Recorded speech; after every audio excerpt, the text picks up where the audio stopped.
দেশত কাগজ পত্ৰ সব ঠিকঠাক হৈ গ'ল 5 বছৰত কি কাম কৰিব এইবিলাক 100 ডেজত আমি সব কাগজ পত্ৰ ঠিক কৰিছে এতিয়া কাম আৰম্ভ প্লেন কমপ্লিট চৰকাৰৰ 100 দিনৰ গুণানুকীৰ্তন কৰি মুৰব্বী হাগ্ৰামা মহিলাৰীয়ে কিন্তু নাপাহৰিলে পিছত এইবাৰ হাগ্ৰামা মহিলাৰীৰ দাবী ছেপ্টেম্বৰৰ ভিতৰত তেওঁৰ দলক আৰু 2জন মন্ত্ৰী লাগিবই মন্ত্ৰিত্বৰ ভাগ বটোৱাৰা হেনো এতিয়া নহয় কেতিয়াবাই হৈ গৈছে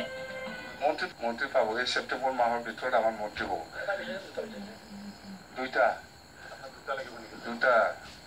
তিনিটা দলৰ মিত্ৰজোঁট চৰকাৰ অসমত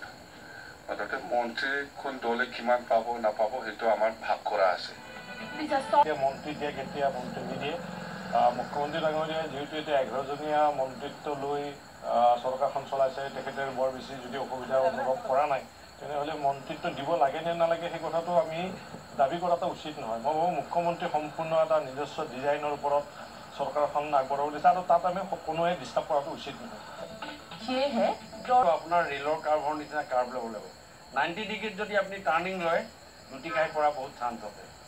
আৰু আমাৰ চৰকাৰখনে আৰম্ভণি যিখিনি কাম সেই আৰম্ভণি কামখিনি আৰম্ভ কৰিছে ঠিক হোমিঅ'পেথিক দৰৱ খালে প্ৰথমে বেমাৰটো বাঢ়ি যায় আৰু তাৰ পাছত একেবাৰে জনি মাৰি আমি ভাল কৰিম